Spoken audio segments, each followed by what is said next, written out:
Hola, ¿cómo les va? Buenas noches. Otra vez acá en este humilde programa que le dimos de nombre Hechos y Palabras de la Docencia. ¿Para qué?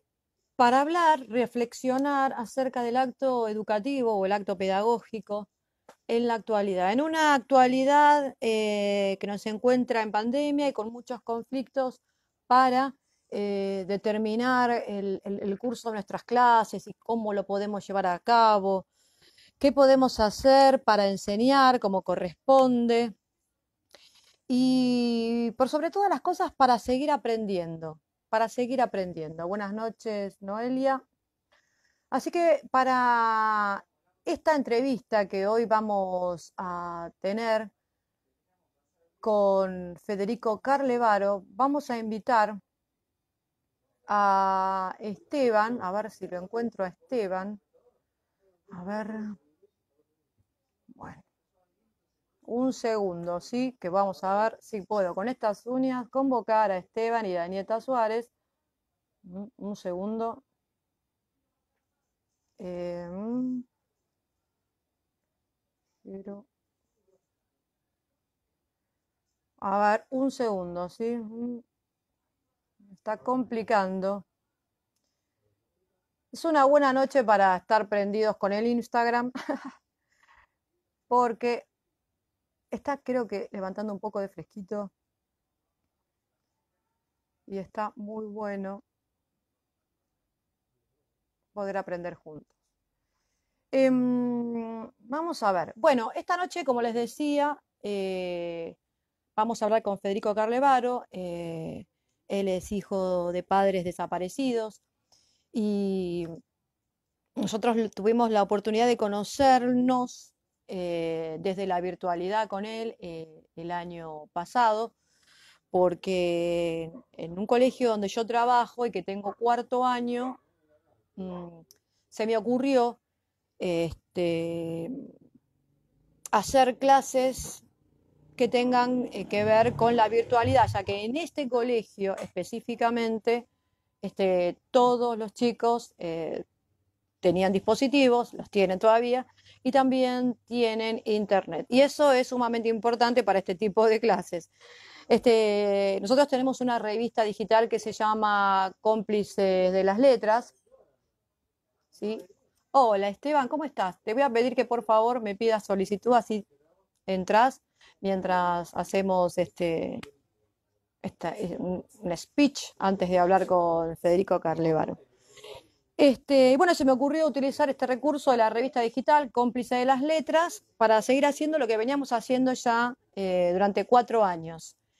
Esta revista, que es sumamente interesante porque convoca a todos los alumnos a posicionarse y a ubicarse en un lugar en donde ellos se sientan cómodos, como por ejemplo, la revista tiene secciones, por ejemplo, de escritores, y bueno, muchos habían escrito poesía, cuentos cortos.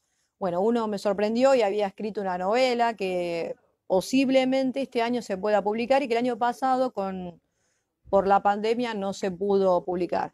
Y también la revista tiene una parte de edición, obviamente, en donde en ella lo que hacen los chicos es hacer los flyers, los videos. ¿Por qué? Porque tenemos también otros medios de comunicación. Tenemos, por ejemplo, Facebook, y los invito para que puedan entrar al Facebook de la revista Cómplice de las Letras.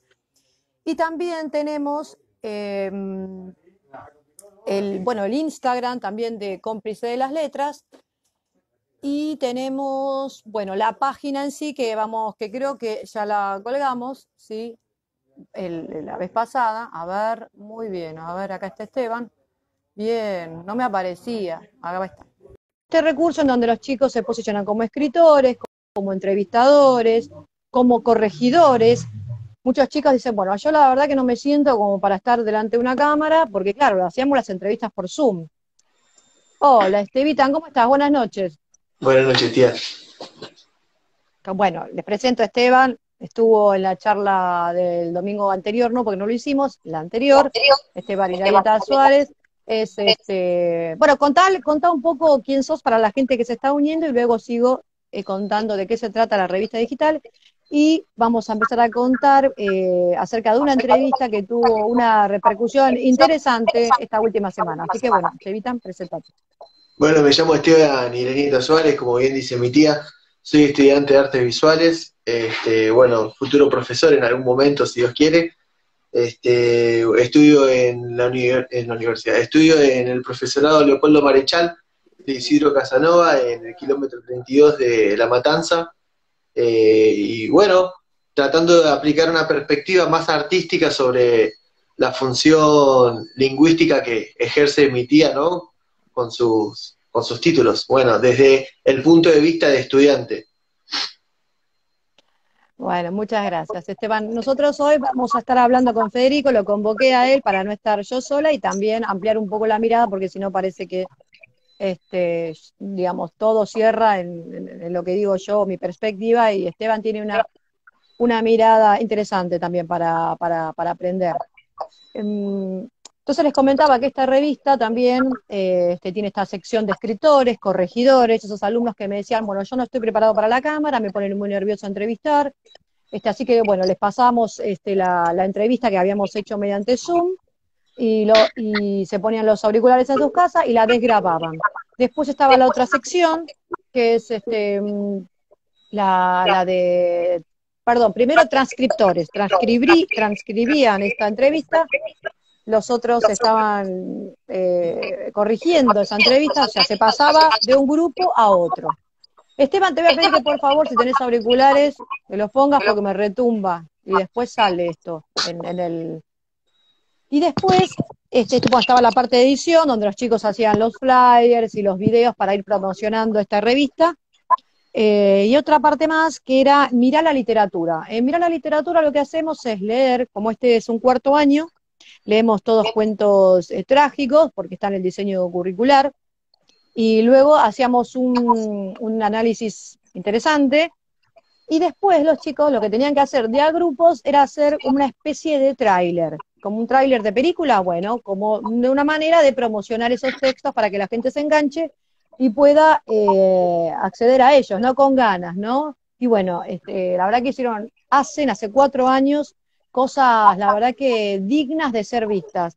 Cada vez que hacemos una nueva edición, hacemos un video, esto está guardado en Hechos y Palabras de la Docencia, en mi canal de YouTube, así como se llama, Hechos y Palabras de la Docencia, y ahí pueden acceder a la presentación y a un regalito que les hice yo, que te los comento, y lo que hice fue, después de hablar en la última edición, la del año pasado, hablé con todos los entrevistados y les pedí que dijeran algunas palabras para mis alumnos y gentilmente todos dijeron palabras hermosas para cada uno de ellos. Quiero decirles que es muy, muy, muy bueno esto de la revista digital, es una forma de enseñar y de enseñar haciendo. Hicimos un programa hablando de este tema, así que no quiero volverlo a repetir. Lo que tengo ganas de decirles es que nosotros, este programa, la intención, y quiero que sea clara, no es de enseñar, porque no venimos a enseñar nada, no estamos en ese lugar, venimos a dialogar, ¿sí? Para los que son nuevitos, le decimos que el año pasado hicimos este Instagram, un poco porque me decía Esteban y mi hija, ¿no? Está bueno todo lo que decís para que lo puedas decir en el Instagram. Así que ellos, bueno, me ayudaron a realizar este programa y bueno, que continúo. La idea es dialogar con mis compañeros y con todas las personas que tengan que ver con el área de educación. Y cuando digo que vamos a aprender, porque aprendemos del otro, siempre aprendemos del otro. Bueno, y poco que vamos a hablar también de qué hablamos cuando hablamos del otro. Si ustedes recordarán, los que vieron el flyer, esta entrevista le pusimos de nombre Los Otros, así que vamos a un poco definir después con algunos autores de qué hablamos cuando hablamos de los otros. Y les estaba diciendo que Federico Carlevaro, la entrevista que se le hizo el año pasado a él, fue porque mis alumnos eligieron hacer una entrevista este, a una persona, no sabían a quién, pero o sea, la revista tiene 19 entrevistas. Y uno de los personajes a los cuales querían entrevistar es, queremos saber qué pasó con eso que nos cuentan nuestros padres o lo que se habla un poco en la escuela, porque ellos todavía no habían visto historia argentina, o sea, lo que sabían lo sabían, ¿no? Por lo que van aprendiendo, ¿no? De la vida y de la televisión. Entonces, entonces me decía una alumna, yo quiero entrevistar a una persona que haya pasado por esa situación. Gentilmente, me comuniqué con una amiga y entonces le comenté esta situación y me dijo, yo tengo una persona para que entrevistes porque justamente él también se encarga de hacer este tipo de entrevistas o de charlas más que nada en los colegios. Así que, bueno, lo convocamos y gentilmente me dijo que sí, nos dijo que sí, ahí en la primera hora. Esta entrevista me llamó mucho la atención porque la revista digital tiene una clara intención con la alfabetización lingüística. Por supuesto que la revista digital amplía, ¿no? Otro tipo de alfabetización y otros modos de comunicar, pero más que nada, a mí me interesa que los chicos se construyan, ¿no? Desde el texto lingüístico y por eso decidimos no subir los videos. Pero este 24 de marzo me acordé de esa entrevista y dije, la voy a subir y la voy a compartir. Y tuvo una repercusión muy interesante. Yo sé que estoy repitiendo muchas veces estas palabras, pero no encuentro otra. Eh, y fue maravilloso lo que sucedió. Quiero compartir con ustedes que el CIE de Marcos Paz subió esta entrevista. Para nosotros, los docentes, es muy importante que se compartan en cartelera las cosas que hacen los docentes. Así que yo estoy muy orgullosa de mis alumnos y de este proyecto que funciona, y funciona todos los años. El programa, como les decía, aprendemos todos de los entrevistados, y tiene una posición. No es una posición política, y por supuesto que nosotros tenemos una posición política. Por supuesto, y de esto vamos a hablar un poco con Esteban, ya que estuvimos toda la tarde de ayer y toda la tarde de hoy dialogando y tratando de arreglar ese flyer que aparecían un montón de íconos, ¿no? En donde decíamos, no, por ahí no es, por ahí no es, por ahí no es. ¿Por qué? Porque a mí me interesa el acto pedagógico, ¿no? ¿Qué vamos a hacer en esta pandemia para enseñar y de la mejor forma? Y si hay una mejor forma, nosotros vamos a proponer una hoy. La idea no es debatir posiciones ideológicas, nunca lo fue. Obviamente que si el entrevistado quiere explayarse y comentar acá, no censuramos, porque aprendemos del otro. Por lo pronto lo que queremos es saber qué le pasó a Federico también con la entrevista, cómo vivió esta entrevista con mis alumnos en este caso, y qué pasó en esta semana con ella, y por supuesto que nos cuente una porción de la historia que tiene que ver con su propia vida y en primera persona. Antes de darle el paso, él nos estaba escuchando, así que hola Federico. Ya, dame unos minutos. Esteban, quería que me comentaras un poco qué te pasó cuando te dije varias veces, y decí la verdad, que te enojaste y todo eso, con el tema del flyer cuando lo estabas confeccionando. Bueno, O lo que quieras. como yo me dedico a la parte artística, ¿no? Digamos, bueno, ahora me siento parte también de Cómplice de las Letras, Hechos y Palabras, ¿no? Perdón. Cómplice de las Letras de la revista. Bueno, como ahora me siento Cómplice de parte, las letras. bueno, como ahora me siento parte también de los proyectos de mi tía, bueno, desde hace un tiempo que también hacía los flyers, también siento que más allá de las pretensiones que mi tía pueda llegar a tener como profesora, hay obviamente un campo en el cual quedan algunos, digamos, cabos sueltos, que son la parte visual, digamos, ¿no? De cada una de las cosas. Entonces, como yo estudio para poder vender las cosas, también estudio también el concepto del vender las cosas. ¿Qué es el concepto de vender las cosas? Es tener, digamos, la capacidad de poner este lápiz, yo necesito hacer algo, digamos, gráfico para poder vendértelo a vos. Mi función es generar una repercusión en el otro. La repercusión puede ser buena, puede ser mala, pero algo tiene que pasar en la mentalidad de la otra persona. Es como lo que nosotros llamamos arte. ¿Qué es el arte? ¿El arte es lo que la academia dice lo que es el arte o lo que el hombre siente como el arte? Por ejemplo, hoy en día Interesante. podemos ver distintas capacidades del arte conceptual. Es más, vos agarrás un lienzo blanco, le tirás una gotita en el medio y eso puede llegar a valer millones de dólares. Y vos decís, ¿eso es arte? Bueno, lo que ahí se está poniendo en juego no es la obra en sí, sino el impacto que genera la obra en la otra persona. La psicología llama a esto, bueno, básicamente Nietzsche habla acerca de esto con el yo, el super yo, el ello. Es acá lo que tiene que ver mucho con la publicidad, es el ello, es la mirada del otro sobre la subjetividad que yo quiero que tenga la otra persona.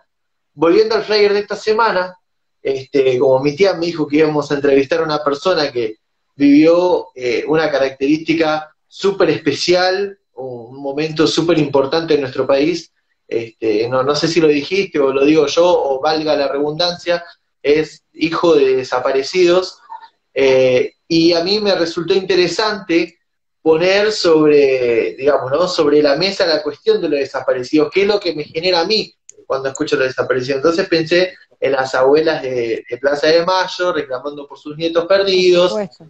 y después pensé en, bueno, finalmente lo que quedó, la cigüeña volando, en los colores. Bueno, tuvimos un montón de discusiones, pero discusiones constructivas, ¿no? No Sí, sí. discusiones desconstructivas, sino constructivas a la... acá no se toman partes, digamos, ¿no? En la publicidad, no, yo soy bueno, vos sos malo, no, para nada. Acá lo que se Por trata de hacer supuesto. es aprovechar también la fecha de que acaba de pasar ahora el 24 de marzo con la Semana de la Memoria, y también aprovechar un poco el impulso que tiene eso. Así que, Okay. bueno, más, no puedo agregar Muy más nada. bien. Me hubiese Muy gustado bien.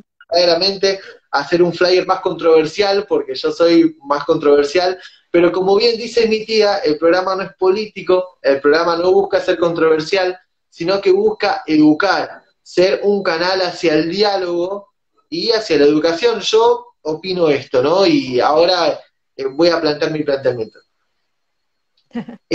Una de las bases acerca del maltrato a la otra persona tiene que ver con la ignorancia. Es decir, Claro. la falta del amor, digamos, ¿no? La falta del amor es el desinterés. Y el maltrato es una consecuencia de la ignorancia. Y nosotros no queremos ser ignorantes, no queremos maltratar al otro. Entonces, mediante el diálogo y mediante la educación, es que nosotros buscamos, digamos, es más, en este caso, con las personas que están del otro lado, estamos ejerciendo, digamos, de alguna manera, buscándolo, agarrándolo con la, así, arañándolo, estamos ejerciendo un poco del amor hacia una parte de la historia que nosotros vivimos, que nos atraviesa todos los días. Yo básicamente no la viví, no tengo ni idea, pero vivo la repercusión que hubo a partir de entonces. Y bueno, si está el muchacho para hablar Muy, ya, estaría sí, sí, interesante que también pudiese, ¿no?, sí, sí, contar estamos su ahí. experiencia. Sí, sí. Ahora le vamos a dar el pase y yo voy a decir unas cositas más. Muchas gracias, Esteban. Voy a decir unas cosas que me anoté, por eso voy a mirar para abajo, pero no quiero ser bastante ordenada. Eh, estoy, estoy yo en la búsqueda de nuevas alternativas para la enseñanza. Estoy tratando de no ceder a la tarea de educar. Cuando hay muchos docentes que hoy están enfermos por COVID o por alumnos o por lo que sea, y hay tantos docentes hoy enfermos por COVID, ya sea por ir a la escuela, porque uno no sabe muy bien dónde se contagia, uno tiene empatía con esas personas y uno vive con miedo. La verdad que nosotros tenemos miedo. No solamente por contagiarnos, sino también por traerlo a casa y que en mi caso, ¿no? Traerlo acá y no sé, difundirlo de alguna manera. Entonces, este miedo está latente. Muchas escuelas no están en condiciones de dar clases, pero no es el tema de hoy, pero le estamos sabiendo de que esto es así. Eh, nosotros estamos yendo a trabajar y a mí me interesa no ceder a la tarea de educar, como sea. Ojalá que se resuelvan estas cuestiones lo antes posible para que no se nos siga exponiendo a todos los laburantes de la educación. Hoy hace falta más que nunca estas alternativas, me escribía yo. Lo mismo no es igual. No, con esto quiero decir, no es lo mismo una clase virtual que una clase presencial. No, yo tiendo siempre a hacer totalidades y me voy diciendo, no, esto no está bien, esto no está bien. Digo, bueno, si soy un buen docente en las clases presenciales, supongo que puedo ser un buen docente en la virtualidad. No es lo mismo. Yo trato de repetírmelo, esto es lo que hago. Entonces se me ocurrió la palabra resistencia, ¿no? Quiero decir que todo lo que estoy diciendo ahora es porque estoy leyendo mucho, y lo dije también en el anterior en el video anterior, a Carlos Cushen, ¿sí? Es un filósofo contemporáneo con el cual estoy aprendiendo un montón. Resistir con inteligencia y responsablemente. ¿A qué? A la idea de que se esté borrando la escuela. La escuela, por ahí hay muchos que todavía no están yendo a la presencialidad, pero nosotros seguimos enseñando. Sabemos que muchos quedan afuera en la presencialidad y sabemos también que hay materias que se vuelven más difíciles en la virtualidad. Entonces me parece que sería interesante que podamos pensar en este diálogo que yo propongo todos los domingos, encontrar nuevos caminos para una inclusión educativa. Porque lo que está en juego es justamente la justicia. Carlos Cushen, parafraseándolo, decía, escribe en uno de sus libros que la tarea de educar hoy es saludable. Hablando hoy de la enfermedad, específicamente del COVID, la tarea de educar es saludable. ¿Y saludable por qué? Porque es, en mi caso, en donde yo le encuentro sentido a mi propia vida, porque hablamos de justicia. Y entendiendo la cuestión paradójica de la escuela, que es una institución, que podríamos decir adoctrina, podríamos usar ese verbo, nos encontramos ahí en ese plano, ¿no? Tratando de que haya una emancipación, que los chicos puedan opinar. No es fácil, pero es posible.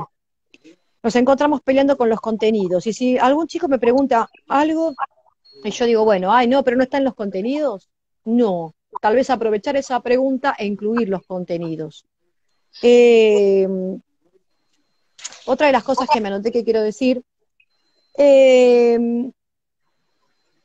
nosotros estábamos con miedo, ¿no? Pero nosotros tenemos que liberarnos de ese miedo. ¿Pero de qué miedo? De miedo a luchar por un mundo más justo, como decía recién, con un diálogo educativo. Y cuando hablo del diálogo, no hablo solamente de hablar, de bla, bla, bla, bla, el docente, sino de escuchar. Porque si hay una virtud interesante en el ser humano es la de escuchar al otro. Y me parece que esa es la clave, ¿no? Para poder comprender, porque cuando yo me siento interpelada por mis alumnos, yo tengo que comprender lo que me estás diciendo. Y ese es el gran desafío para los docentes hoy. La respuesta tampoco tiene monopolio. La respuesta no es el monopolio de los docentes, tampoco la pregunta. Así que tal vez invertir los roles no estaría mal. Preguntémosles a ellos, después de un año de locura, otras cosas. Y no empecemos con sustantivo, adjetivo, verbo. Me parece a mí. No sé. Para continuar, rapidito, vamos a hablar un poco de la cuestión del otro y ya le damos la bienvenida a Federico. Vamos a hacer así como muy rapidito una historia del otro. El otro en un momento dado fue un individuo semejante, ¿no? Era considerado, si teníamos la representación esa, ¿no? De que es un semejante. Y lo único que nos diferenciaba era el cuerpo, tema para otro programa, entre otras cosas. En la modernidad tenemos a un otro, ¿no? Una representación del otro como un igual, ¿no?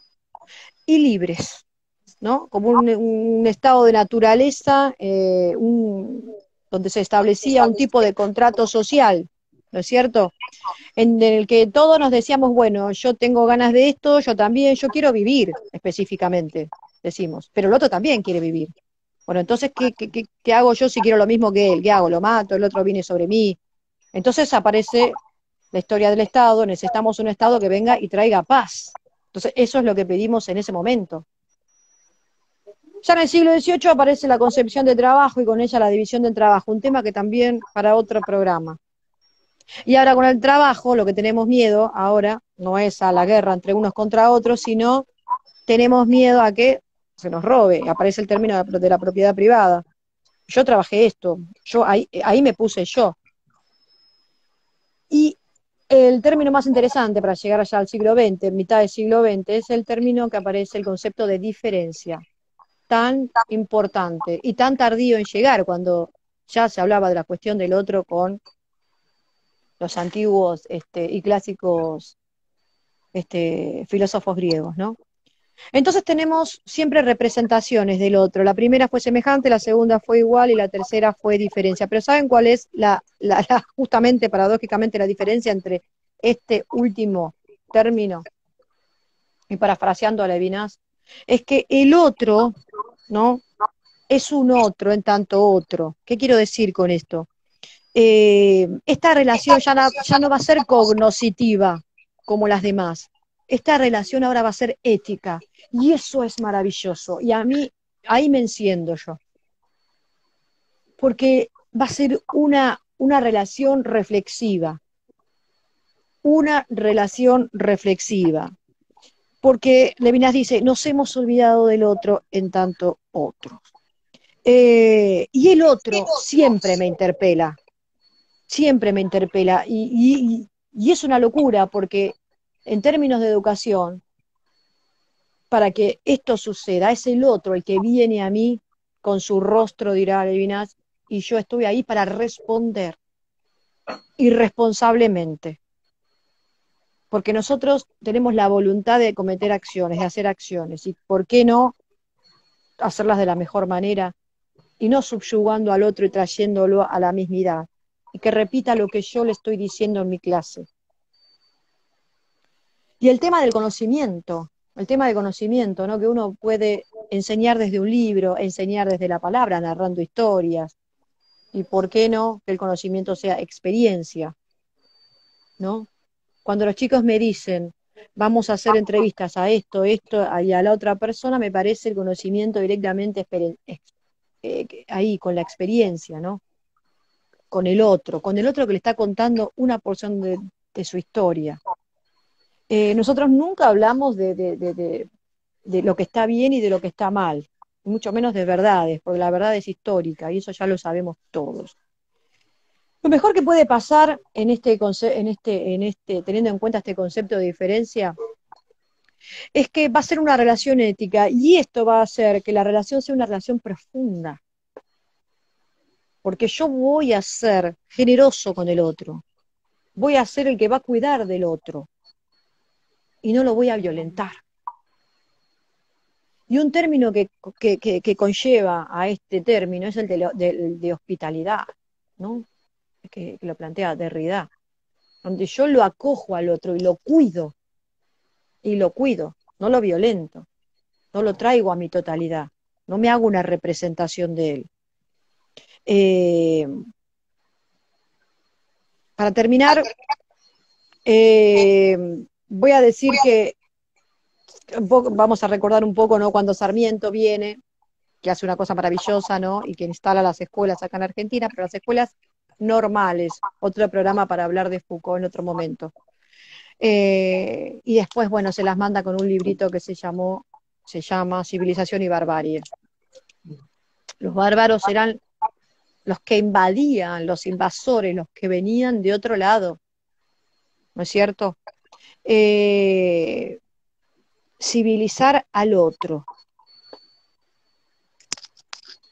El punto de partida para los docentes, me parece que la clave está por acá.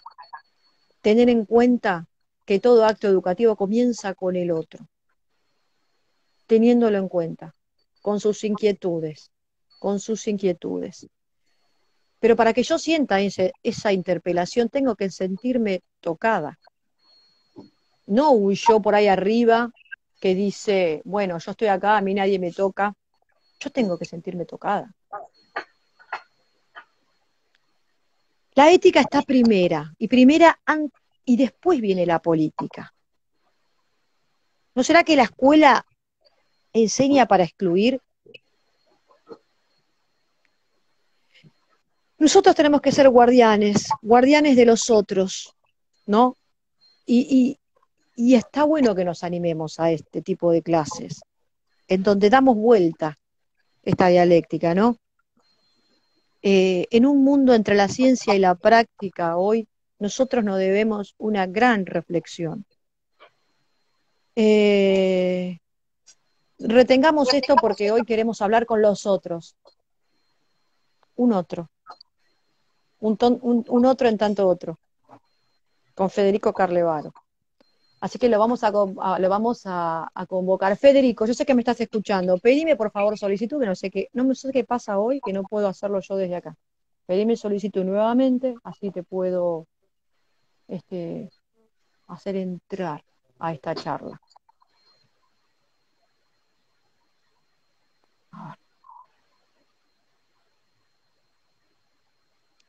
Perdón, no estoy entendiendo mucho el análisis. Bueno, lo que estoy haciendo, Daniel Brites, estoy haciendo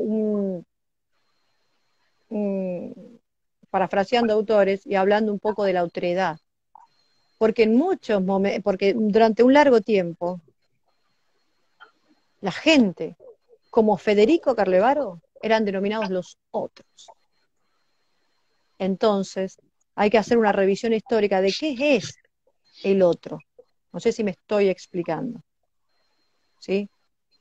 Estamos hablando de eso. Me está costando, acá está, Fede Carlevaro. Y ahora sí le vamos a sumar. Desgraciadamente les cuento que tuvimos algunos comentarios en nuestra revista digital y le di la oportunidad a esta persona para que hable conmigo, y bueno, después les cuento lo que pasó. Buenas noches, Federico, ¿cómo estás? Buenas noches, ¿cómo estás? Buenas noches. Pero feliz. ¿Bien? Feliz de poder verte de nuevo, y bueno, ahora yo haciéndote esta entrevista, viste que la otra vez estaba mi imagen ahí, porque lo importante son y siguen siendo los chicos. Sí, me acuerdo perfectamente de esa entrevista. Y la trajiste de vuelta en estos días. La traje de nuevo y quiero decirte que tuvo una gran repercusión acá en Marcos Paz, y si bien tengo gente que conozco que trabaja en el CIE, ¿no? donde se suben las carteleras, ¿no? Importantes, ¿no? Trabajos que hacen los docentes, me encontré con la grata sorpresa ayer de que vi que habían compartido esta entrevista que te habían hecho los chicos a vos. Sí, Así que tuvo mucha repercusión, lo sé. No, estoy muy feliz. ¿Qué te pasó a vos con esa entrevista ese día? Primero, la primera pregunta. No, lo mismo que vos, o sea, me pareció muy lindo que la hayas subido. Yo la compartí también inmediatamente y obviamente tuvo mucha repercusión. Vi la repercusión que tuvo en Marcos Paz, y también entre amigos míos y allegados que la han compartido, que tuvo también muchísima repercusión. Me causó muchísimo gusto y bueno, que es un placer cuando yo participo de este tipo de charlas con pibes tan jóvenes y con tanto interés por saber, por tener, conocer lo que pasó en la dictadura desde un testimonio directo y con el respeto con lo que hicieron. Así que, nada, fue un placer en ese momento y fue muy grato volver a verlo en estos días. Les sigo lo que me están diciendo en este momento. Hay un sonido de fondo, si tienen auriculares, mejor. Si no, bajen un poquito el volumen porque retumba, me dicen. Ahí es cierto, porque a mí me suena. Hay una intermitencia, sí. Yo estaba pensando, ¿no? Y lo repito todo el tiempo, hay algo, sí, dice, quizás alguno está con dos dispositivos. No sé, yo estoy con uno, acá nadie más tiene prendido el Instagram porque los reviento si tienen prendido el Instagram. Ahí está. Yo repito todo el tiempo esto, a mí me quedó muy grabada esa entrevista. porque había algo en tu decir. La forma de comunicar tu historia a mí me llamó la atención, poderosamente. A los 49 años que tengo, yo escuché muchas historias, peores, iguales, tremendas, iba a decir para olvidarse, ¿no? Justamente no. Pero en el sentido de que son muy pesadas y fuertes, ¿me entendés? Hay algo en tu decir. ¿Sos consciente de esto? Es cómo comunicás tu historia. Sí, puede ser. Yo cuando, a mí me costó mucho hablar. Es más, la repercusión que tuvo la entrevista, aparte de la repercusión que tuvo, es muchos compañeros míos del secundario que me escribieron y no sabían mi historia, y habían sido compañeros míos del secundario, porque yo nunca lo hablé ni nunca lo hablé con la gran mayoría de mis compañeros. Con algunos sí, pero con poco, con un grupo reducido. Y cuando yo empecé a militar en Hijos, que obviamente a mí en lo personal me cambió la vida, una de las cosas que más placer me causó en Hijos es cuando formamos con mi compañero Eduardo Nachman, que él era docente, la comisión de colegios, en la cual íbamos a dar charlas a los colegios, instituciones que nos invitaban. Y aprendí muchísimo en esa época. Con Eduardo, que es un docente importante, con la pedagogía que manejábamos y en la interacción con los pibes. Ahí aprendí muchísimo y me causaba mucho placer. La verdad que era muy grato para mí. Y ahí empecé como a empezar a contar mi historia más con más tranquilidad, podríamos decir. Sí. Esa es una buena definición. Tenés un decir tranquilo, ¿no? Uno tiene ganas de seguir escuchándote, que me cuente más. Eso tenés. Esteban hoy preguntaba, ¿no? ¿Es docente? Algo así me preguntaba. Pregúntale vos, Sí. Porque no me acuerdo yo a qué se dedicaba Federico. ¿Sos docente, Federico? No. Tengo un comercio. No, estoy casado con una docente, Andrea, mi señora es licenciada en psicopedagogía y vicedirectora en un CENTES, con Eduardo, docente, y era con los que charlábamos, y tuve un paso muy breve por el profesorado de historia en el Joaquín de González. Estaba la docencia, pero bueno, todas esas cosas de la vida no terminé, pero bueno, es una asignatura pendiente, si es que alguna vez la voy a terminar. Pero bueno, es cuestión de tiempo, nada más. Y organización. Sí, Federico, mira, yo sigo estudiando todavía, imagínate. Sí, conozco, sí, de gente que estudia mucho, pero yo no tengo la fuerza ya a esta altura.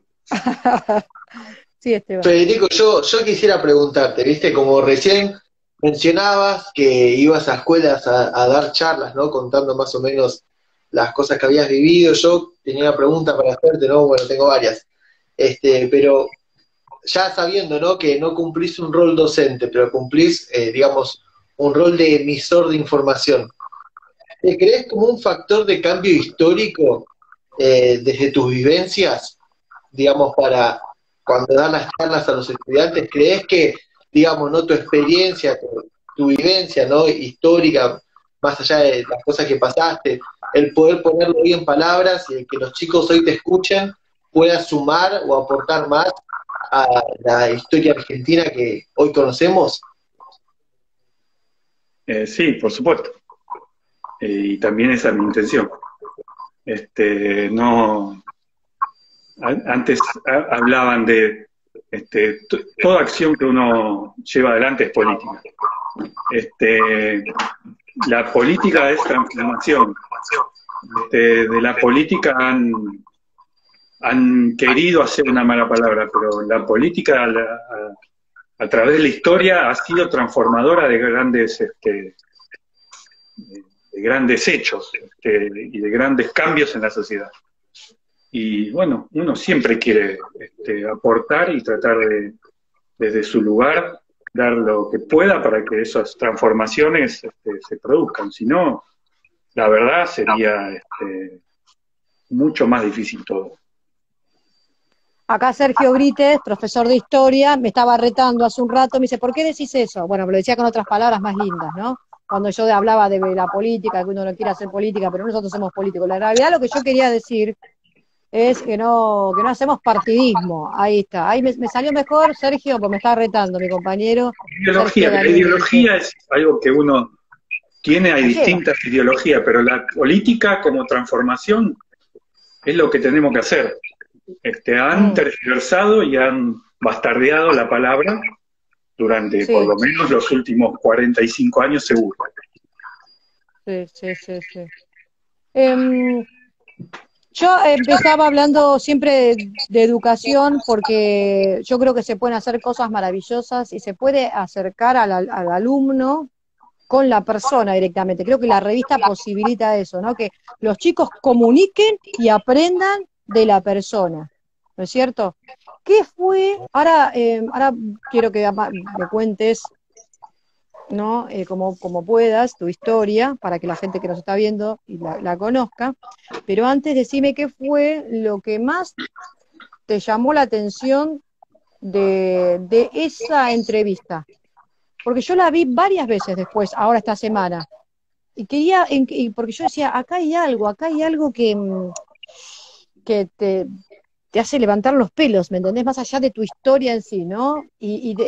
Tengo algunas hipótesis, pero a vos, ¿qué fue lo que te llamó la atención? Porque eran chicos, ¿no? Y eso a mí ya me llamó la atención, pero a vos en particular.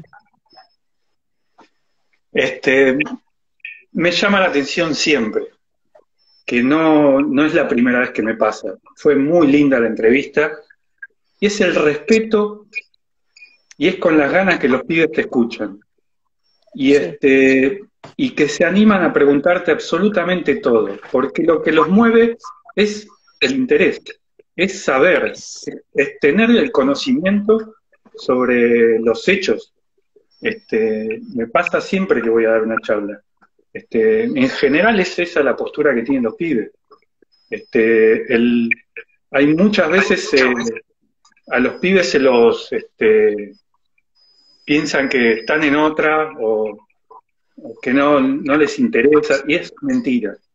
Los pibes cuando hay algo que les interesa y les atrae, están ahí con todas las antenas puestas porque están en una etapa que lo único que reciben es información, y esa información la sí, quieren masticar, la quieren conocer y quieren poder digerirla a ellos. Y si uno les da las herramientas, es muchísimo más grato para ellos. Así que sí, es sí, un sí, sí. placer y esos pibes estaban muy interesados en la charla. Y se notó Sí, desde sí. el comienzo. Cómo la prepararon la charla, cómo preguntaban y cómo escuchaban. ¿Cómo escuchaban? La verdad que sí. Acá Sergio Daniel Brites, profesor de historia que te decía recién, él te pregunta, dice, ¿crees que en los 4 años del gobierno anterior se deterioró el sentido de la memoria? Interesante. Y sí, fue política, intencional, como antes comentaban, con toda intención. Más después de los dichos de de esta última semana, de Macri, diciendo que Carlotto no puede con su odio y su resentimiento. Justamente hablar así de Estela de Carlotto. Es de un nivel de cinismo y de otros adjetivos que no vienen al caso, pero es con toda intención. Hay un sector importante de la población, para mí, ¿no? Es una sensación personal, que se muere de ganas de salir a reivindicar la dictadura. De decir, ellos actuaron bien porque gracias a ellos hay un sector de la sociedad que se llenó de dinero, que se llenó que se fue beneficiado absolutamente. Y parte de que todavía la discusión no esté saldada, y una de las cosas que nosotros decimos es que es necesario que se sepa que los archivos secretos que existen de la dictadura se den a conocer o podamos conocerlos, es que hay un sector muy importante de la población que se vio beneficiada, muy importante. Sí. Un sector de la población minoritario, perdón, se vio muy beneficiado. Y hasta el día de hoy, estos sectores siguen siendo parte de la política cotidiana. Que bendijeron, que financiaron y que se llenaron de plata en esos años. Entonces, hay un sector que no quiere que se siga sabiendo más de lo que sucedió en la dictadura, porque fueron parte, directa e indirectamente. Sí, sí, no, pero no sabía lo que había dicho Macri, más allá a mí se me viene me viene una palabra a la mente, doloroso, es doloroso. A mí me duelen esos dichos, ¿no?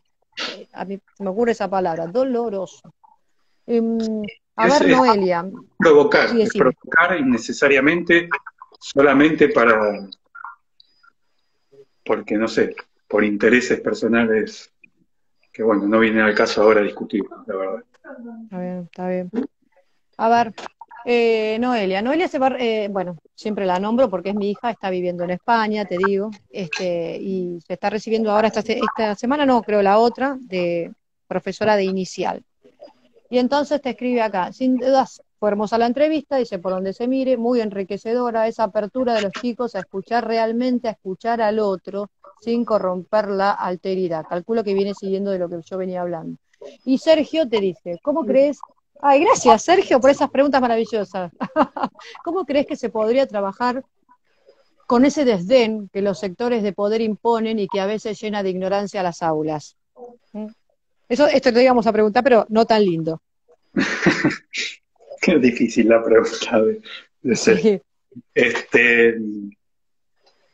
Y bueno, ahí es, como vos decías, como hablaban antes, también está el otro. Cuando no todo ayuda para que se den este tipo de situaciones en los colegios, depende de los docentes. Depende mucho de los docentes, depende mucho de los pibes, depende mucho de los padres de los pibes y depende de montones de actitudes que fundamentalmente para mí tienen que los docentes y los padres, y yo como padre, es apuntar a que sean gente con pensamiento crítico, que sepan ellos como personas discernir entre lo que le presenta la realidad todos los días. Porque hoy en día está tan difícil hacer una evaluación propia sin tener la cabeza abierta a saber que no todo lo que te dicen es verdad, es muy difícil. Así que creo que lo fundamental que tiene que tener un pibe hoy en día es el pensamiento crítico. Sí, que eso yo va creo que totalmente de acuerdo. Creo que ese es el desafío que tenemos los docentes, ¿no? Yo me estoy escribiendo acá para que no se me vaya. Digo que creo que el principal virus es romper o alejar esta homogeneización que todavía persiste en las escuelas o que muchos docentes tienen miedo de tratar con esto que hablábamos al principio, ¿no? Dice, no estaría haciendo política, no, estás hablando de la historia. estás enseñando, o sea, por favor. Y me parece que todavía hay miedo, todavía rige ese principio ordenatorio, ¿me entendés? De tranqui, no. Entonces, bueno, me parece que todavía eso está. A ver, Daniel Villaverde es un escritor siempre me olvido, no sé si creo que es de Ituzaingó. Dice, bueno, el expresidente Macri junto a su familia lucró con la Junta. Sí. Se enriqueció. La deuda privada, lo primero que hizo la dictadura fue estatizarla, o sea que ya de entrada se vieron beneficiados montones de grupos económicos que multiplicaron por 7, por 8 sus fortunas Y bueno, se vio eso reflejado en cómo terminó la dictadura desde el punto de vista económico, con una deuda externa multiplicada por 40 veces la deuda, con una desocupación también multiplicada, con una inflación que llegó al 17.000%. O sea, fue imponer a sangre y fuego un modelo económico que terminó beneficiando a un sector minoritario de la población. Y después nos costó, nos sigue costando todavía levantarnos de esa situación. Pasamos a ser un país endeudado casi cotidianamente. No sabemos vivir de otra forma más que endeudados, porque no podemos salir de esa situación cuando nos endeudamos hasta acá desde entrada y nunca fue investigada esa deuda. Porque no hubo una sola persona en este país que haya dicho, desde el Estado, ¿no? Bueno, por lo menos investiguemos esa deuda. ¿Por qué la contrajeron? ¿Qué se hizo con esa plata que entró al país? ¿Quiénes se vieron beneficiados? En dictadura. O sea, no estamos hablando después de la democracia. Sí. A ver. Bueno, Ambi Narváez fue una no sé si estuvo en la entrevista Ambi, pero fue una de las alumnas de ese cuarto año y dice fue una de las entrevistas más interesantes. Después decime por qué, Ambi, qué es lo que te conmovió a vos de esta entrevista. Y bueno, a ver, Sergio dice, me pasa hoy en las aulas. Bueno, Ivana Jorgelina, hoy qué suerte que tenemos, Esteban, las preguntas son mejores que las nuestras. Ivana Jorgelina Aragona es docente también de Marcos Paz, de nivel terciario, y bueno, de una facultad también, de la UNAUR, y también profesora de secundaria. Y dice, depende mucho de la lectura de la normativa vigente que supimos conseguir en años de la democracia y a los porrazos, lo que estábamos diciendo hace un ratito. Daniel Villaverde, que te decía que es escritor y aparte profesor de varias materias, y la que me acuerdo es inglés, te dice, la educación es un acto político. Sí. Mirta Mota, docente de Merlo, ella es también profesora y licenciada de Lengua y Literatura, te dice, cuando los docentes no se comprometen y el conjunto de la sociedad actúa como sí, porque en realidad reina el individualismo y no el otro. Bueno, Silpsi, ay Silvia, te quiero, amiga. Dice, creo, Sergio, que con un compromiso de cada uno, de construyendo esos esquemas de pensamientos rígidos, enseñar el pensamiento crítico, el cuestionarse y el pensamiento propio. ¿Cómo hacer? Porque Sergio decía que es difícil. Me encanta porque se arman charlas paralelas a la nuestra. Sergio, se contesta estos 4 años. Los comentarios. Me encanta. Sí. Estos 4 años cambiaron el sentido común hegemónico. Dentro de muchos compañeros existe ignorancia y miedo a la palabra política. Sí.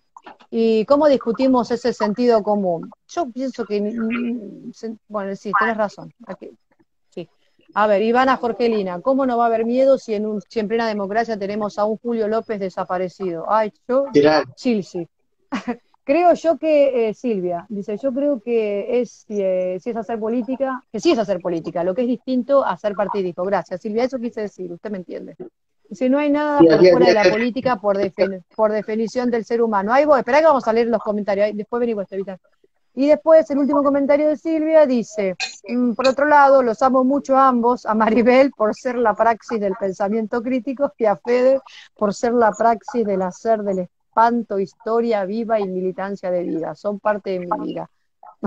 Te queremos los dos. Un beso enorme a Silvia, que la amamos. Sí, la amamos. Vitan, bueno, vos que levantabas la mano. Mi tiempo es tirano hoy. La verdad que me hubiese gustado poder aportar más. Bueno, no, yo te agradezco. Los comentarios en esta entrevista hasta por donde va, la verdad que creo que va a caminar sola y bueno, me siento de más en este momento. Así que bueno, Federico, un abrazo grande. Yo también estoy de más. Lo dejamos todos, Federico, entonces. Que venga Sergio, Silvia, Ivana y Fede. Dale, Esteban, te agradezco mucho. Nos hablamos. Un placer, Esteban. A ver acá. Federico, ¿querés comentar algo de lo que estuvieron diciendo acá? Yo te leí todos porque la idea es que sea un diálogo. Entonces, bueno, ¿querés retomar algo de lo que dijeron por acá? No, lo fundamental es, los últimos años lo que primó es el individualismo, Sí, que es una política conjunta que está pasando no solo acá en Argentina, sino en el mundo. El fin de la historia, el triunfo del capitalismo que nos impusieron en la década del 90, lo estamos padeciendo hoy. Para mí es necesario revertir esto. O sea, pensar en el otro, el saber que no sos el único en este planeta que se va a salvar, porque es imposible salvarse solo, y lo sigue demostrando la realidad. Hay hechos en la historia cotidiana que algo muestran, yo qué sé, lo que está pasando en Chile, que nadie se esperaba, que en un país como Chile, que todos decían era un país modelo en América Latina, estallara como estalló, y que no existe el cambio individualmente. El cambio es colectivo o no es. Para construir un mundo mejor es estamos de imposible acuerdo. hacerlo desde el individualismo. Estamos de acuerdo. Federico, contanos un poco tu historia. Yo la tengo muy en la mente. Por donde quieras empezar, contanos un poco la historia. Tu historia. La- le- Voy a tratar de resumir. Este, Dale. no, yo me crié, bueno, yo nací en el 72. Mis viejos eran estudiantes en la Facultad de Filosofía y Letras y se conocieron, y a la edad de 21 años se casaron, y yo al año nací yo. Después nació mi hermana en el 74, y ya mis viejos ya militaban en Montoneros. Ellos eran montoneros. Y después pasan a la clandestinidad, y mi viejo es nombrado responsable político en Tucumán. Nos vamos con la familia allá, y cuando estamos allá, ya con el hecho del golpe consumado, nos llega la noticia de que en junio del 76 habían secuestrado a mi tía, la hermana de mi mamá. Entonces con mi mamá nos venimos para Buenos Aires a estar cerca de mis abuelos, y bueno, estando acá, en Buenos Aires nos enteramos que mi viejo había sido secuestrado en julio del 76, y en septiembre del 76 aparece en los diarios como que había sido muerto en un enfrentamiento. Después, en los juicios que se hicieron en Tucumán por jefatura de policía, se hizo público lo que nosotros ya sabíamos, que había sido trasladado y había sido fusilado junto con otros compañeros, que habían hecho ver como un enfrentamiento algo que no fue lo que pasó, y que salió en los diarios como eso, como un enfrentamiento. Y después, bueno, estuvimos con mi vieja acá en Buenos Aires,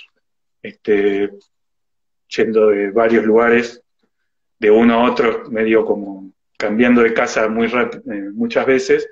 Nos encontrábamos todas las semanas con mis abuelos maternos para tener, mis abuelos le daban, me quedaba yo con ellos el fin de semana, o bueno, se encontraba con mi mamá para tener noticias de ella, le pasaban plata a mis abuelos para ver cómo estaba y todo eso.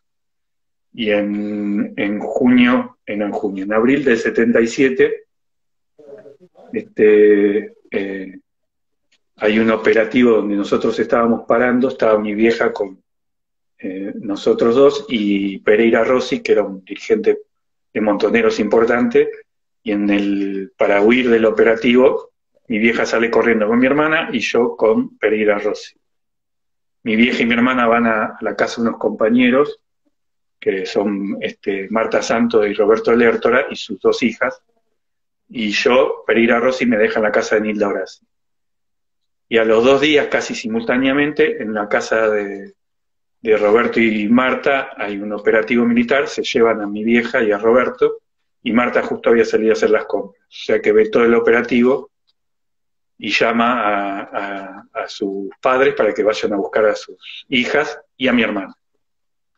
Se llevan a las tres y en el operativo, por lo que nosotros después supimos, mi vieja se intenta escapar por los techos y hay una serie de disparos y según cuentan los vecinos del barrio, que después eso lo supimos por mi abuelo que volvió al barrio para preguntar qué había pasado y todo eso, es que se entera que le habían metido herida en el baúl de un halcón a mi vieja, que después nos enteramos varios años después, más que nada cuando en los juicios que se dan en la ESMA, que hay un testimonio que corrobora eso, de que mi vieja llegó muerta a la ESMA, producto de un disparo seguramente. Y bueno, y después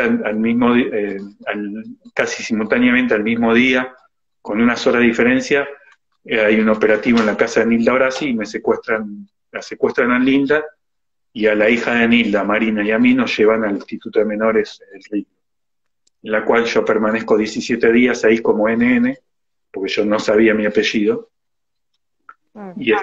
y figura en el legajo mío como producto de un operativo militar, que era algo que no pasaba habitualmente. Se ve que alguna gente buena ahí en el instituto había que le dijo a los milicos, bueno, si ustedes me dejan estos pibes, pongan por qué me lo dejan.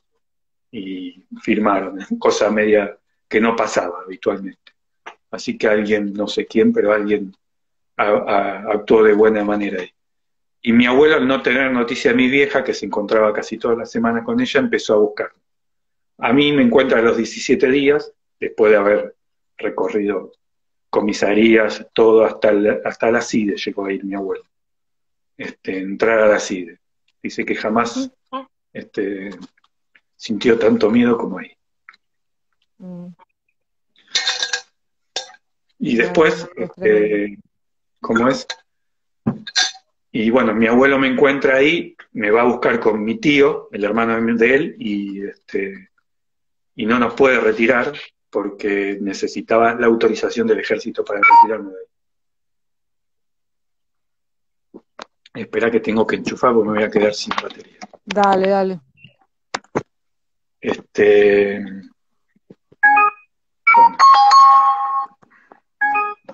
Bueno. Eso me olvidé de decirte, mira. A todos les digo, carguen el celular. Mira, me olvidé. Quédate tranquilo. Ahí. Bueno. Se te desconecta, ¿no? Sí. Ahí está. Ahí está. Bueno, y después mi hermana, como estaba en otro lado, es la casa de la familia de Marta, mi abuelo a los 2 meses no tenía noticia, no sabía nada, logra publicar una foto de mi hermana en el diario Clarín, y el papá de Marta Santos, que estaba se había quedado con las nietas y con mi hermana, lo llama a mi abuelo y ahí recuperamos a mi hermana, y bueno, por esa foto, al vecino, amigo de mi abuelo que hizo que publicaran esa foto, lo echaron al otro día del diario Clarín, por haber publicado esa foto. Y bueno, mi hermana y yo nos criamos con mis abuelos, maternos. Vivimos con ellos hasta que nos criamos con ellos. Es en síntesis. Sí, no, sí, yo me acordaba lo que vos habías contado y cuando lo contás me acuerdo de mis alumnos así, y algunos así. No sé. Sí, me acuerdo de mis alumnos. Te digo una pregunta que acá escribió esta profesora que es de acá de literatura. Te dice, ¿pudiste ver el documental de La Guardería? ¿Cómo vivenciaste el después de todo este terrible que te pasó? ¿Tuvieron que ocultar tu experiencia a la mirada de la sociedad? Sí, lo de La Guardería es la conozco la historia, tengo algunos compañeros que estuvieron ahí, no la vi, el documental, pero la conozco la historia. Y eso es muy, viste, cada familia fue muy distinto. Sí, A mí mis abuelos de entrada me contaron todo lo que había pasado, pues yo tenía recuerdos, yo tenía 4, casi 5 años. sí, sí. Entonces, no, era muy difícil que no me digan cosas que yo había vivido, o tenía recuerdos. Mi hermana no tiene ningún recuerdo, así que... Y yo, fue en principio difícil porque, primero que hicimos la primaria, yo la hice en dictadura, o sea que en el colegio yo iba, todavía en dictadura. Y yo contaba mi historia personal, porque la había recordado. Así que en algunos lugares era complicado. Y después hice el secundario en un colegio que yo, personalmente no fue muy grato, pero bueno, ese fue un tema por el cual mis abuelos me llevaron ahí por comodidad y precisamente para que no querían que me metiese en política. Pero fui al mismo colegio que Ah, después hizo 3 años menos que yo, o 4 años menos que yo, hizo el secundario ahí, el nieto de Videla, por ejemplo. Y ah, bueno. Oh, una de las cosas que pasó, que después yo me enteré militando en Hijos, por ejemplo, es que una compañera que había sido también alumna del Santo Tomás de Aquino, 4 años más chica, ella fue compañera de Nieto de Videla. Y justo fue en el 92, 91, 92, cuando le hacen los indultos, cuando Menem hace los indultos a los militares, y en la entrega de fin de año estuvo Videla, porque lo habían dejado en libertad hacía muy poco, y estuvo en la entrega de diplomas del nieto. Y ahí mi compañera, Soledad, en ese momento, cuando la madre llora desconsolada, se entera que su padre había sido desaparecido. No lo sabía hasta ese momento, ¿viste? O sea, la madre nunca se lo contó, nunca pudo contárselo, vaya uno a saber claro. por ¿Por qué, qué? Claro. pero se enteró en ese momento, en esa situación. O sea que, eh, qué más forma de graficar lo que era la No, impunidad no, no, que ese no. hecho en sí, ¿no? Un tipo que había sido el responsable de la muerte de montones, entre ellos el padre de Soledad, estaba presenciando tranquilamente la entrega de diplomas del nieto en el mismo colegio. No, no. Aberrante. No se me ocurre otra palabra. Ahora sé por qué. Yo ese día estaba tan nerviosa con que saliera todo bien, que esto que no se cortara, que después me pongo a ver bien la entrevista del año pasado. Ahora sé por qué los chicos se quedaron así. Ahora te estoy escuchando bien y me quedo igual que ellos. Ivana te dice que los jóvenes de la Guardia hablan de este después como algo terrible. Y sí, Y sí, y sí. todos, también la película Infancia Clandestina, muestran eso. Eh, depende en el lugar, depende Claro. cómo lo hayan eh, procesado cada familia. Claro.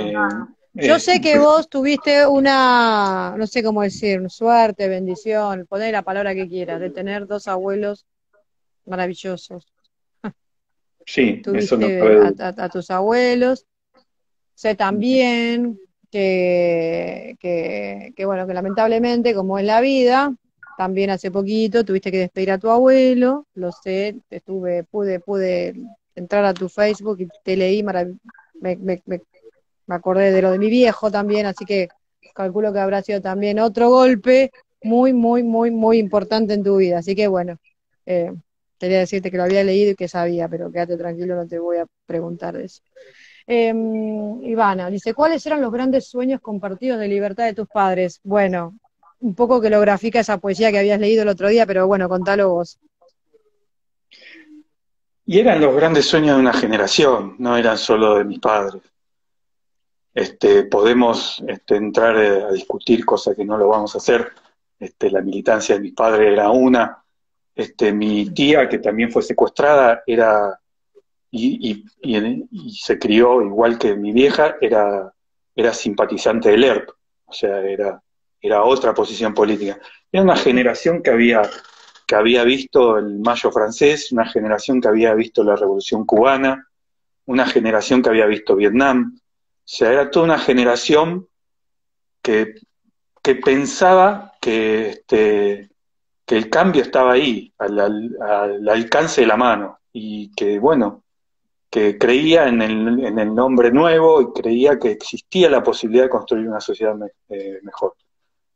Después, lamentablemente, sufrió una derrota terrible, porque acá fue con métodos que no se animaron a hacer en otros lugares, pero no nos olvidemos que hubo golpes de Estado en toda América Latina, y que todo ese proceso convulsionado en el mundo, de una juventud convulsionada en el mundo, fue aplacado a sangre y fuego, no fue de otra forma. Cuando nosotros hablamos de por qué hay tanta liviandad en la política y demás, hay una generación que fue diezmada. Muchos que fueron asesinados y los que no, se criaron en un ambiente de miedo que no fue gratuito. Es cuando dicen no te metas en la política y todo eso, Sí, es gente que vivió eso. Y el miedo sí, sí, es parte de ese proceso. La política del proceso de reorganización nacional era el miedo. Yo me acuerdo, era chiquito, pero yo me acuerdo que yo vivía en Congreso y me crié en ese barrio, pero yo no me olvido más que en el 78, en el obelisco, habían puesto un anillo alrededor del obelisco que decía el silencio es salud. No, Porque no, no, no, bueno, bueno, pero era un mensaje hacia toda la población, no solo hacia... totalmente. Y funcionó.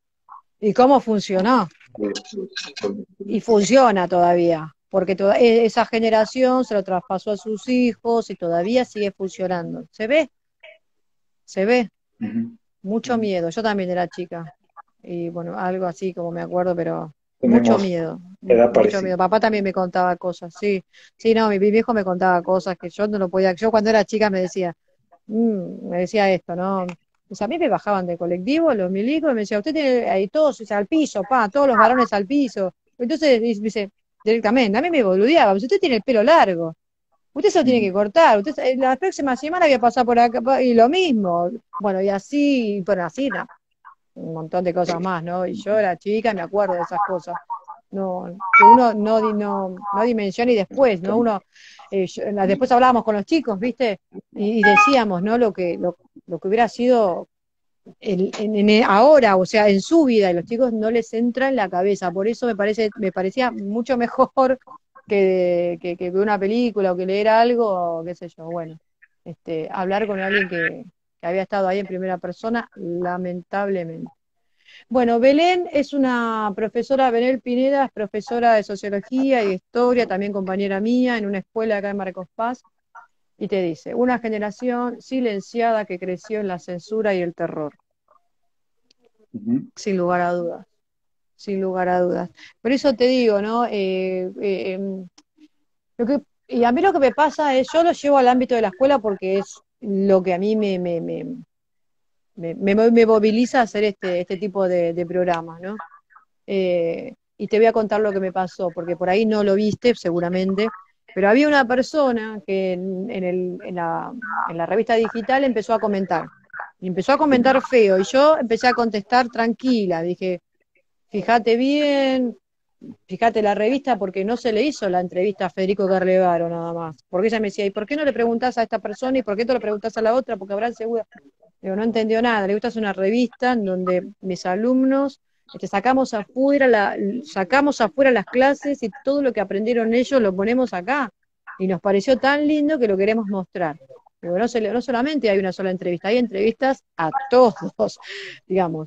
Este es un colegio privado, yo te había comentado, donde hay un cura, un párroco, se le hizo una entrevista a ese párroco, se le hizo una entrevista al directivo, se le hizo una entrevista a un excombatiente de Malvina, escritores, que también Silvia me facilitó, pobre Silvia, me prestó, y un montón de otras personas, deportistas, qué sé yo, había de todo. Bueno, y esta mujer, viste, porque hay gente que va a la pelea o a la controversia por pelear nada más, ¿me entendés? Y así tenés profesores también, y así tenés directivos, y así tenés gente que es muy, muy estructurada y nos perdemos. Y a mí me preocupa mucho eso, porque nos perdemos de enseñar, ¿me entendés lo que te digo? Yo no me voy a parar en el aula a decir, bueno, eh, qué sé yo, sacándote del tema, qué sé yo, a ver, lo que hoy está muy, muy controversial. Bueno, hablen el lenguaje inclusivo o no lo hablen. Yo no voy a hacer eso, yo estoy ahí para educar y que ellos, como bien vos decís, tengan un pensamiento crítico, pero tengo que darles las herramientas. Si yo les leo un libro, ¿qué espacio les doy para que ellos empiecen a pensar y piensen a ver, qué sé yo? A mí me parecía fundamental, y me sigue pareciendo fundamental el tema de la revista como otras actividades. Y a esta buena señora le contesté, siguió insistiendo, le mandé mensajes, siguió insistiendo, y hice algo que no sé, qué sé yo, la bloqueé. Digo, no, esta gente así, no, hay gente, lamentablemente, por eso te digo, ¿no? Que y así como eso tenés a directivos y tenés a docentes, qué sé yo, con bajadas de línea, tenés docentes con bajada de línea todavía. ¿Me entendés lo que te digo? Esto es Sí, estas tremendo. O sea, cosas. pasa en la calle y pasa acá, pasa en las escuelas. Pues Fede, vos pensás, yo te digo Fede como usted conociera, perdón, Federico, vos pensás, nosotros a la edad que tenemos, ¿cuánto más podemos hacer? Yo te diría que casi nada, y no es que somos dos viejos. Lo que quiero decir es, parece que la oportunidad de cambiar la historia la tienen ellos. Pero si venimos con el manualcito repitiendo cositas, ¿me entendés? Nos estamos perdiendo una gran, gran oportunidad, ¿me entendés? No Yo sé, ¿qué creo que pensás vos? todo, por más chico que uno que sea, todo ayuda. La vi los comentarios de esa persona, es innecesario Ah, ¿los viste? Oh, discutir, pero en esos mismos comentarios hubo un padre de un chico de los que participó en la entrevista que dijo, después de haber escuchado esta entrevista, a mí me cambió lo que yo pensaba de la dictadura. Una persona sí. grande. Bueno, No, pero te voy a decir quién es. Te voy a decir quién es. pero digo, Te esos lo voy son a... No, cambios. pero sí, lo tenés que saber, no, porque quiero que lo sepas. Mi esposo. Ah, sí. Mi esposo es camionero. No tiene tiempo de... viajaba a Ushuaia todo el tiempo el año pasado. Entonces le digo, mira, subí esta entrevista, pero ¿qué pasó? A ver, y la vio entera, la puse en la televisión. Quedó así, como los chicos, así. Y bueno, y no paró de hablarme toda la semana de la entrevista que había quedado anonadado y me dijo, Mariva, te juro, yo tengo otra visión. Bueno, a mí me pasó lo mismo. Me pasó lo mismo. Y entonces, claro, porque como no nos pasó, es todo, por eso te digo, ese expectación, espectador, éramos espectadores. Por eso yo entiendo esto, que los chicos hay que acercarles, ¿me entendés? Y que sea experiencia directa, porque una cosa es informar, que está buenísimo, pero otra cosa es tener la experiencia con ese conocimiento, ¿no? Y ese chico ya no vuelve a ser lo que era. Después que tome, está de acuerdo, no está de acuerdo, no importa, pero que Pero piense, que vea ahí, primera persona. eso es lo que vos al principio me preguntabas en cuanto a las entrevistas. Una de las cosas que nosotros hablamos con Eduardo cuando, te estoy hablando hace 25 años atrás, empezamos a Sí, militar en hijos, nosotros no queremos que los pibes piensen igual que Eduardo o que yo. claro. Nosotros lo que queremos es que los pibes piensen y razonen y conozcan la historia desde adentro, pero que también sean los que digan, vayan a sus casas y pregunten, y digan, che, ¿y qué pasó? ¿Y vos qué estabas haciendo en ese momento? ¿Y qué me podés contar?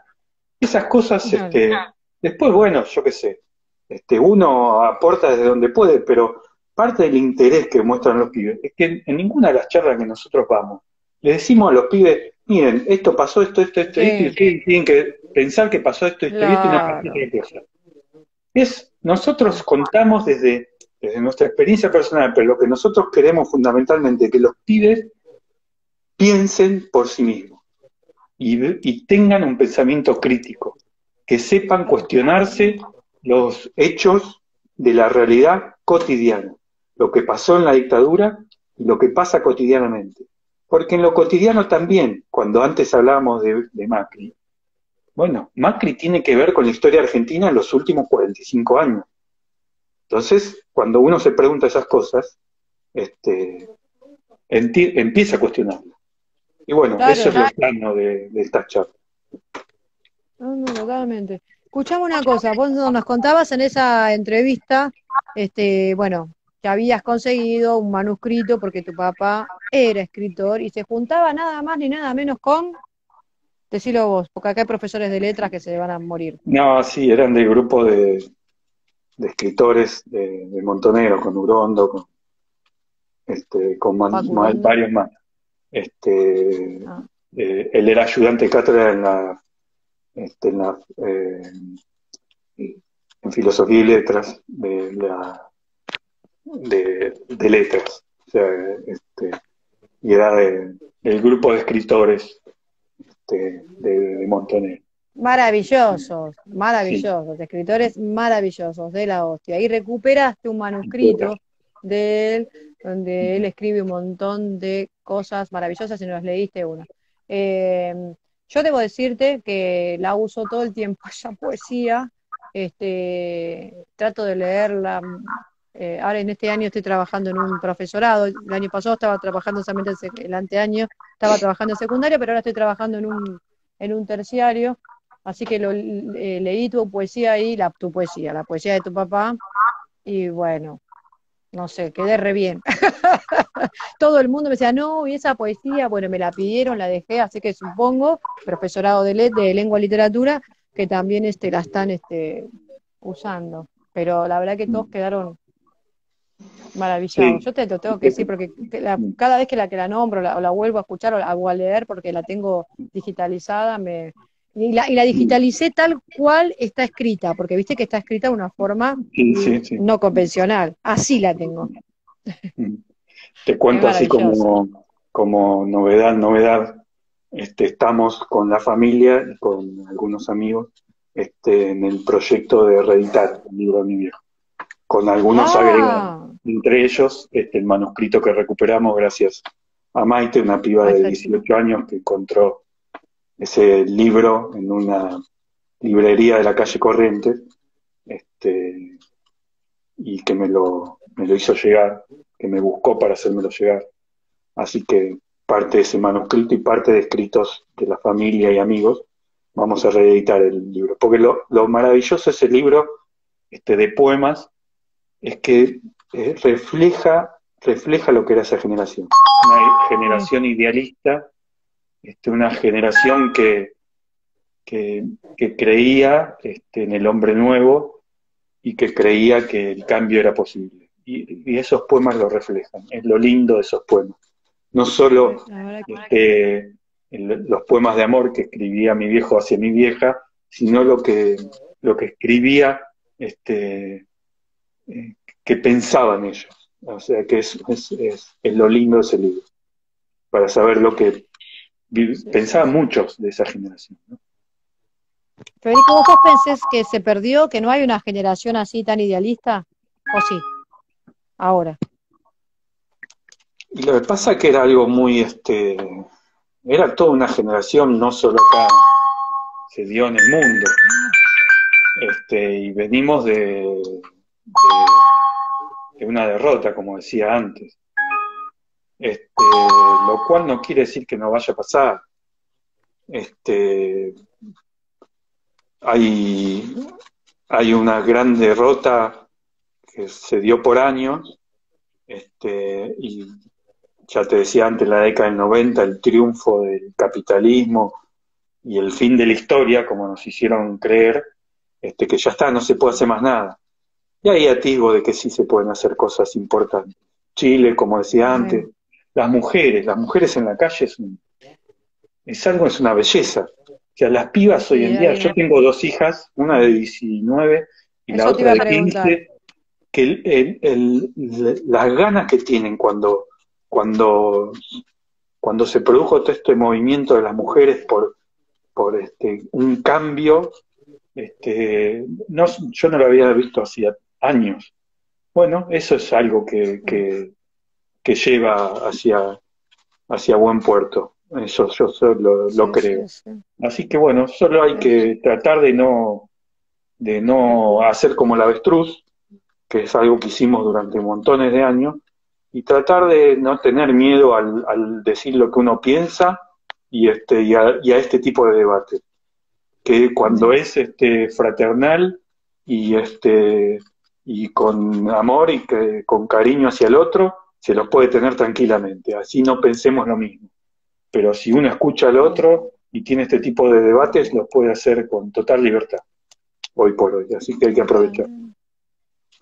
Yo ya en 5 minutos te dejo porque sé que viniste apurado, te traje de los pelos, no sé de dónde, perdón, que viniste apurado para la entrevista. Espera un poquito. Dice, bueno, todo el mundo dice que bueno, que reeditar, bravo, ojalá lo logres. Sí, obviamente, ¿por qué no lo van a lograr? Me avisás, por favor, porque lo vamos a leer. Después Sergio dice, una militancia partidaria con el pecho en el hecho. Sí. Vamos las pibas, calculo por lo que estás diciendo, Sergio trabaja mucho con las chicas y también trabaja mucho con este tema, todos los años. Y Ivana te dice, ¿en qué temas actuales crees que hoy estarían participando activamente tus padres si pudiéramos imaginarlos en esta contemporaneidad? Qué interesante.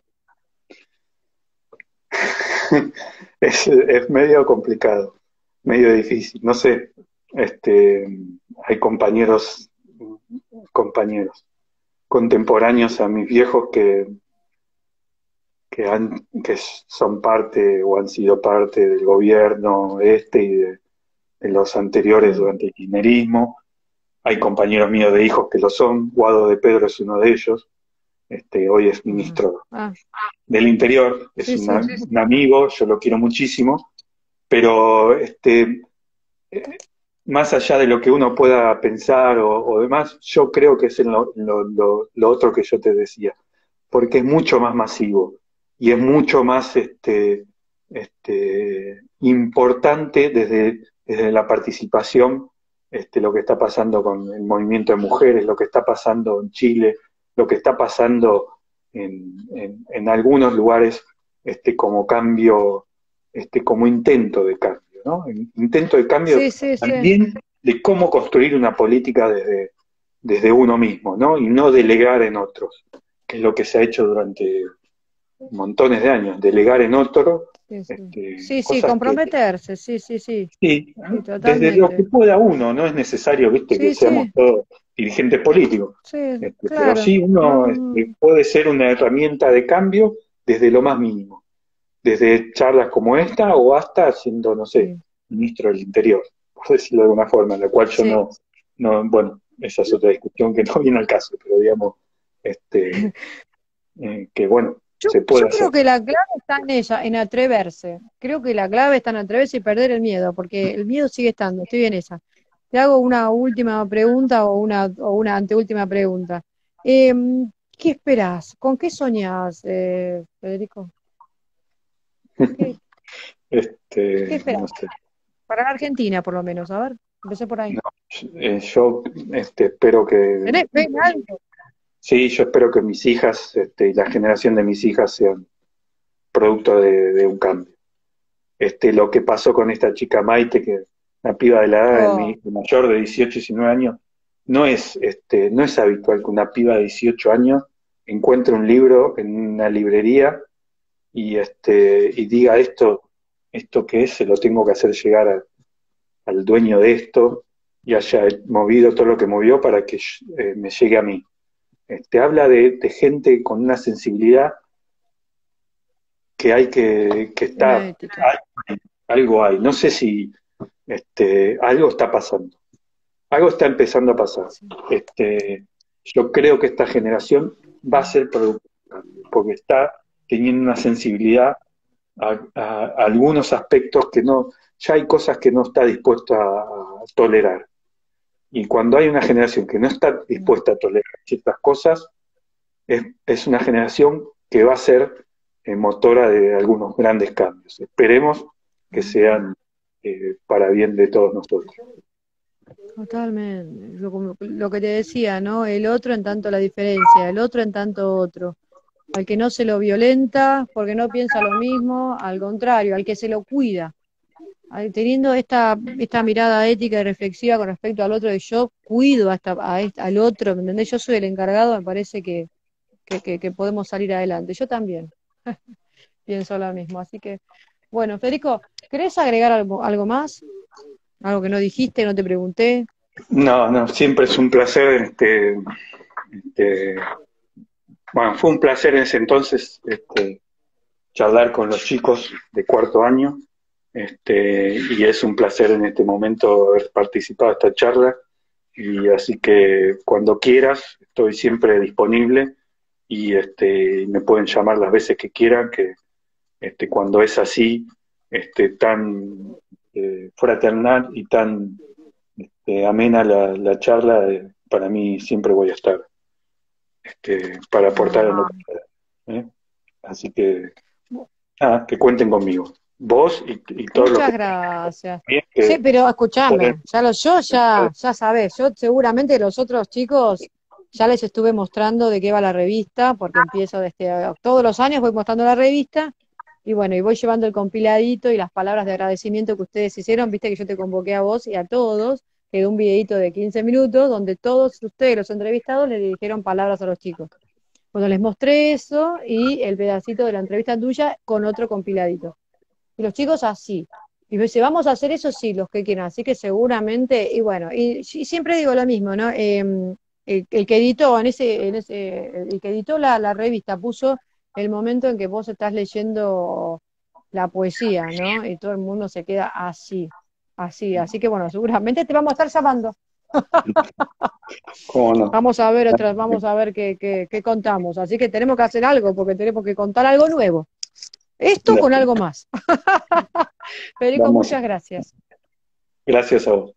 Un beso Y enorme. a toda la gente por A todos. aguantarnos a los dos, un domingo. Déjame una en especial a Silvia, que la quiero muchísimo. Ay, sí, sí, sí, sí, sí, yo también. Es como mi hermana Silvia, nos conocimos allá en Lugano y ella hoy está en Flores y yo acá en Marcos Paz, donde el diablo perdió el poncho. Bueno, dale. Te mando un abrazo, Federico, a vos y a tu familia. Gracias. Un Nos beso. vemos. Buenas noches Chao. a todos. Chao a todos.